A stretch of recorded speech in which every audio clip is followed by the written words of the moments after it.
POCSO Act, significant judicial pronouncements in English, Tamil, Hindi. In the case of Bijoy at Guddu Das versus the state of West Bengal, 2017, the accused was convicted of committing sexual assault. Herein, the accused was convicted under Section 7 of the POCSO Act by the learned Additional District and Sessions Judge, Krishnangar. His conviction was upheld by the Calcutta High Court on appeal. His sentence was, however, modified from a rigorous imprisonment for 5 years to a rigorous imprisonment for 3 years. Additionally, the Calcutta High Court also issued some guidelines in order to safeguard the dignity of the child. These are: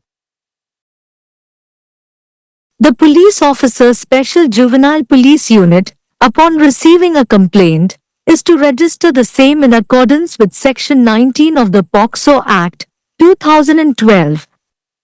Further, such officers have to inform the child and/or parent about the right to legal aid. In case the child cannot arrange a legal representation, then the police officer must refer the child to the District Legal Service Authority, DLSA. As soon as the FIR is registered, such police officers must forward the child for medical aid examination as per Section 27 of the POCSO Act. Further, the police officer has to ensure that the statement of the victim is recorded.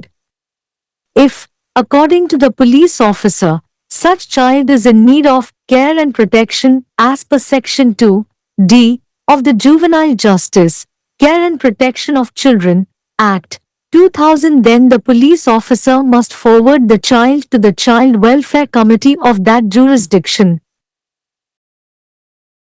The trial of such a case shall be carried out in camera. Further, the evidence of the victim must be recorded without any unnecessary delay and in an atmosphere that is child-friendly. It must be ensured by the officer in charge that the identity of the victim is maintained and not disclosed during investigation. The special court must ensure that the trial is concluded expeditiously. For the purpose of immediate relief, compensation should be awarded at the interim stage by the special court. Vishnu Kumar vs. State of Chhattisgarh, 2017. In the case of Vishnu Kumar vs. State of Chhattisgarh, 2017, an appeal was preferred before the Chhattisgarh High Court against the judgment of the Additional Sessions Judge, by virtue of which the accused was convicted under Section 376(2)(f) of the IPC 1860, now Section 64 of the BNS 2023. While deciding the appeal, the Chhattisgarh High Court made some observations with regard to Section 36 of the POCSO Act, which are as follows. While recording the statement of the child witness, merely holding the proceeding in camera would not suffice. The presiding officer must ensure that the child is made to feel comfortable. It must be ensured that the child is able to give the evidence freely. While recording the evidence, the child must not be exposed to the accused. However, it must be ensured that the accused is placed in a position where he may hear the evidence given by the child. Dinesh Kumar Maurya vs. State of UP, 2016. In this case, the accused was convicted under Section 4 of the POCSO Act. An appeal was preferred before the Allahabad High Court. While deciding the appeal, the Allahabad High Court set aside the conviction of the appellant. In this case, it was observed that courts generally do not venture to corroborate the statement of the victim if such statement inspires confidence. However, if they are unable to rely on the statement of the victim at face value, They may search for additional evidence. Herein, the Allahabad High Court observed that the statement of the prosecutrix was suffering from infirmities and that there were no injuries on the body of the victim. The court further laid down the following. Presence of injury is not sine qua non to prove rape. Consequently, absence of injuries on the body of the victim would also not falsify rape. The court must take into consideration that false cases of rape are also reported. Sundarlal vs. The State of MP and ORS. 2017. This case deals with the medical termination of pregnancy. This judgment is significant in as much as it notes that in accordance with Article 21 of the Constitution of India, the victim guardian has a right to decide with regard to the termination of pregnancy. In this, the father of the victim filed a petition under Article 226 of the Constitution, seeking permission to terminate the pregnancy of the victim. POCSO சட்டம் ஆங்கிலம், தமிழ், இந்தி மொழிகளில் குறிப்பிடத்தக்க நீதித்துறை தீர்ப்புகள்.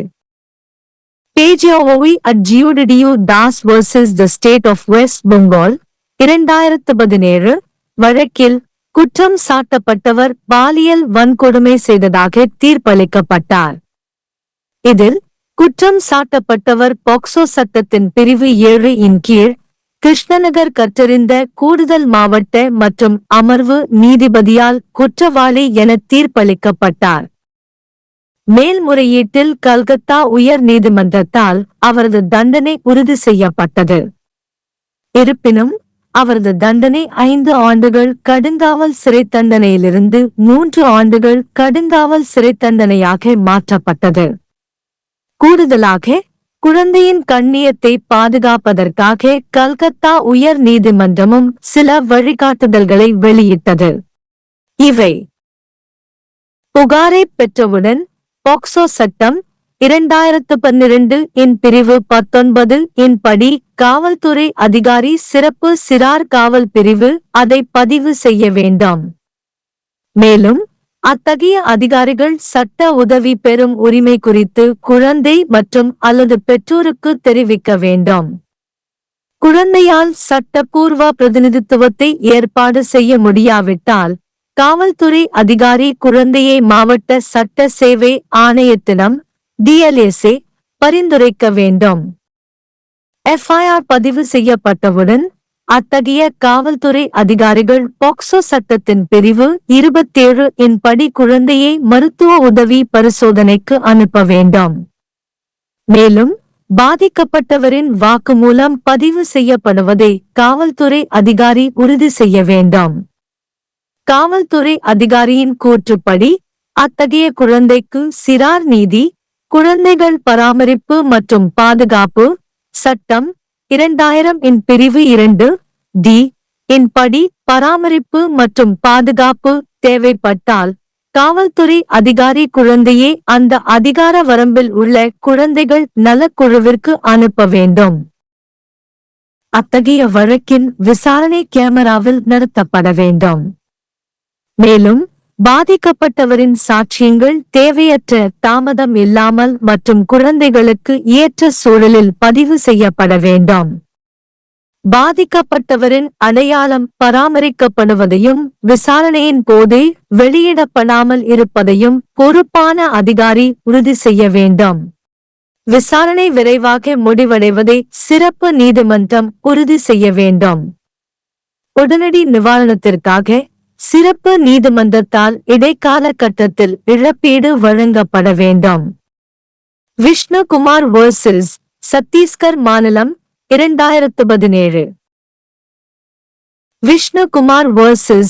சத்தீஸ்கர் மாநிலம் 2017 வழக்கில் கூடுதல் அமர்வு நீதிபதியின் தீர்ப்பை எதிர்த்து சத்தீஸ்கர் உயர் நீதிமன்றத்தில் மேல்முறையீடு செய்யப்பட்டது. இதன் காரணமாக குற்றம் சாட்டப்பட்டவர் IPC 1860 இன் பிரிவு 37(6)(2) F இன் கீழ் இப்போது PNS 2023 இன் பிரிவு 64 குற்றவாளி என அறிவிக்கப்பட்டார். மேல்முறையீட்டை தீர்மானிக்கும் போது சத்தீஸ்கர் உயர் நீதிமன்றம் போக்சோ சட்டத்தின் பிரிவு 36 தொடர்பாக சில கருத்துக்களை தெரிவித்தது. அவை பின்வருமாறு: குழந்தை சாட்சியின் வாக்குமூலத்தை பதிவு செய்தாலும் விசாரணையை கேமராவில் வைத்திருப்பது மட்டும் போதாது. குழந்தை வசதியாக இருப்பதை தலைமை அதிகாரி உறுதி செய்ய வேண்டும். குழந்தை சுதந்திரமாக சாட்சியங்களை வழங்க முடியும் என்பதை உறுதி செய்ய வேண்டும். சாட்சியங்களை பதிவு செய்யும் போது குழந்தை குற்றம் சாட்டப்பட்டவருக்கு வெளிப்படுத்தப்படக்கூடாது. இருப்பினும் குற்றம் சாட்டப்பட்டவர் குழந்தையால் அளிக்கப்பட்ட சாட்சியங்களை கேட்கக்கூடிய நிலையில் வைக்கப்படுவதை உறுதி செய்ய வேண்டும். Dinesh Kumar Moriah versus UEP. மாநிலம் 2016. இந்த வழக்கில் குற்றம் சாட்டப்பட்டவர் போக்சோ சட்டத்தின் பிரிவு 4 இன் கீழ் குற்றவாளி என அறிவிக்கப்பட்டார். அலகாபாத் உயர் நீதிமன்றத்தில் மேல்முறையீடு செய்யப்பட்டது. மேல்முறையீட்டை தீர்மானிக்கும் போது அலகாபாத் உயர் நீதிமன்றம் மேல்முறையீட்டாளரின் தண்டனையை ரத்து செய்தது. இந்த வழக்கில் நீதிமன்றங்கள் பொதுவாக பாதிக்கப்பட்டவரின் அறிக்கையை உறுதிப்படுத்த முயற்சிக்காது. அத்தகைய அறிக்கை நம்பிக்கையை தூண்டினாள். இருப்பினும் பாதிக்கப்பட்டவரின் அறிக்கையை அவர்கள் நேரடியாக நம்ப முடியாவிட்டால் அவர்கள் கூடுதல் ஆதாரங்களை தேடலாம். இதில் அலகாபாத் உயர் நீதிமன்றம் வழக்கறிஞரின் அறிக்கை பலவீனங்களால் பாதிக்கப்பட்டுள்ளதாகவும் பாதிக்கப்பட்டவரின் உடலில் எந்த காயங்களும் இல்லை என்றும் குறிப்பிட்டது. நீதிமன்றம் மேலும் பின்வருமாறு கூறியது: காயம் இருப்பது பாலியல் வன்கொடுமையை நிரூபிக்க தேவையில்லை. இதன் விளைவாக பாதிக்கப்பட்டவரின் உடலில் காயங்கள் இல்லாததும் பாலியல் வன்கொடுமையை பொய்யாக்காது. பாலியல் வன்கொடுமை தொடர்பான பொய்யான வழக்குகளும் பதிவாகியுள்ளன என்பதை நீதிமன்றம் கவனத்தில் கொள்ள வேண்டும். சுந்தர்லால் வர்சஸ் MEP மற்றும் பிற மாநில வழக்கு 2017. இந்த வழக்கு மருத்துவ ரீதியாக கர்ப்பத்தை கலைப்பது தொடர்பானது. இந்திய அரசியலமைப்பின் பிரிவு 21 இன் படி பாதிக்கப்பட்டவர் பாதுகாவலருக்கு கர்ப்பத்தை கலைப்பது தொடர்பாக முடிவெடுக்க உரிமை உண்டு என்பதை குறிப்பிடுவதால் இந்த தீர்ப்பு முக்கியமானது. இதில் பாதிக்கப்பட்டவரின் தந்தை அரசியலமைப்பின் பிரிவு 226 இன் கீழ் பாதிக்கப்பட்டவரின் கர்ப்பத்தை கலைக்க அனுமதி கோரி மனு தாக்கல் செய்தார். पोक्सो अधिनियम अंग्रेजी, तमिल, हिंदी में महत्वपूर्ण न्यायिक घोषणाएं। बिजॉय 1 गुड्डू दास बनाम पश्चिम बंगाल राज्य 2017 के मामले में आरोपी को यौन उत्पीड़न करने का दोषी ठहराया गया था। इस मामले में आरोपी को कृष्णानगर के विद्वान अतिरिक्त जिला एवं सत्र न्यायाधीश द्वारा पोक्सो अधिनियम की धारा 7 के तहत दोषी ठहराया गया था। कलकत्ता उच्च न्यायालय ने अपील पर उसकी सजा को बरकरार रखा। हालांकि उसकी सजा को 5 साल के कठोर कारावास से संशोधित कर 3 साल के कठोर कारावास में बदल दिया गया। इसके अतिरिक्त कलकत्ता उच्च न्यायालय ने बच्चे की गरिमा की रक्षा के लिए कुछ दिशानिर्देश भी जारी किए। ये हैं: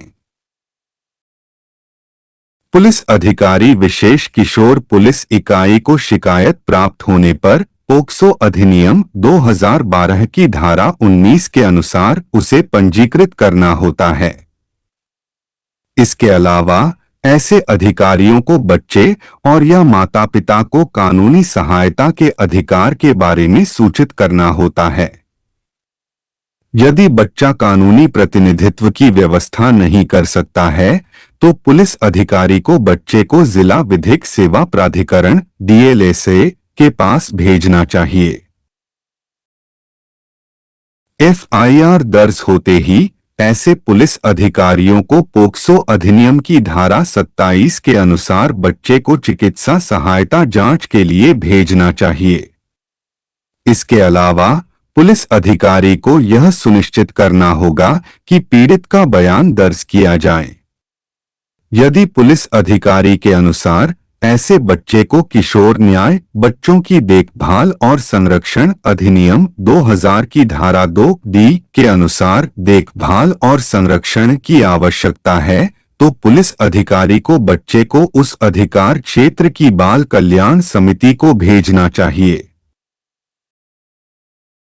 ऐसे मामले की सुनवाई बंद कमरे में की जाएगी।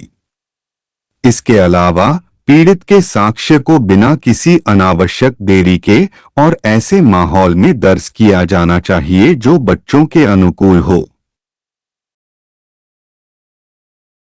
प्रभारी अधिकारी द्वारा यह सुनिश्चित किया जाना चाहिए कि जांच के दौरान पीड़ित की पहचान को बनाए रखा जाए और उसका खुलासा न किया जाए। विशेष न्यायालय को यह सुनिश्चित करना चाहिए कि मुकदमे का निपटारा शीघ्रता से हो। तत्काल राहत के उद्देश्य से विशेष न्यायालय द्वारा अंतरिम चरण में मुआवजा प्रदान किया जाना चाहिए। विष्णु कुमार बनाम छत्तीसगढ़ राज्य 2017।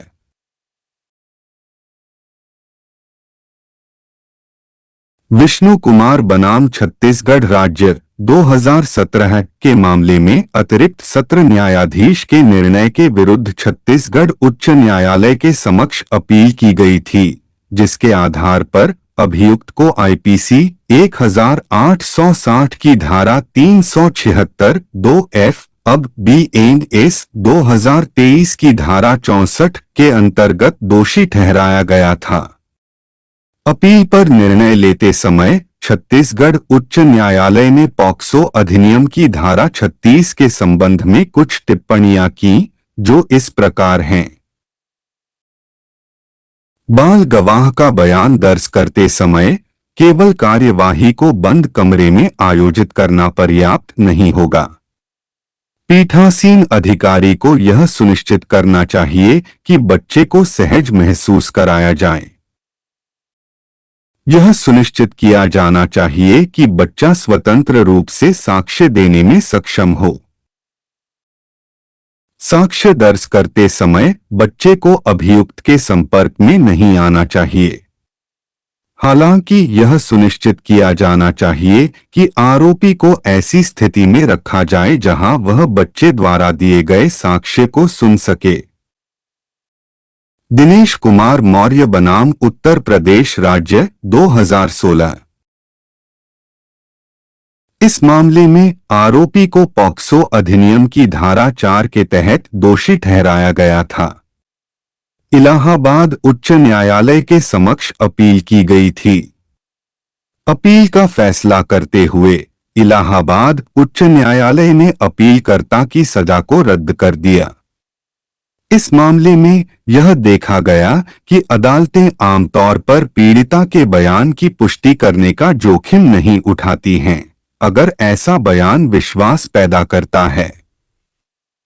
हालांकि अगर वे पीड़िता के बयान पर भरोसा करने में असमर्थ हैं, तो वे अतिरिक्त सबूतों की तलाश कर सकते हैं।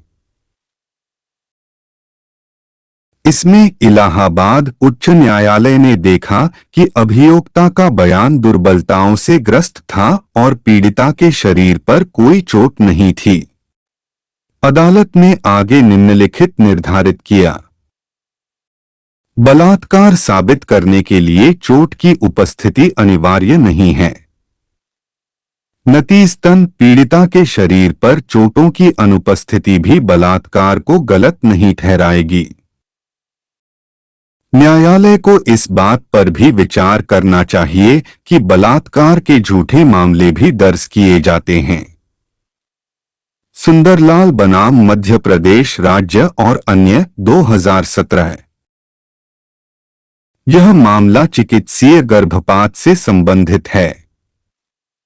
यह निर्णय इस मायने में महत्वपूर्ण है कि इसमें कहा गया है कि भारत के संविधान के अनुच्छेद 21 के अनुसार पीड़िता संरक्षक को गर्भपात के संबंध में निर्णय लेने का अधिकार है।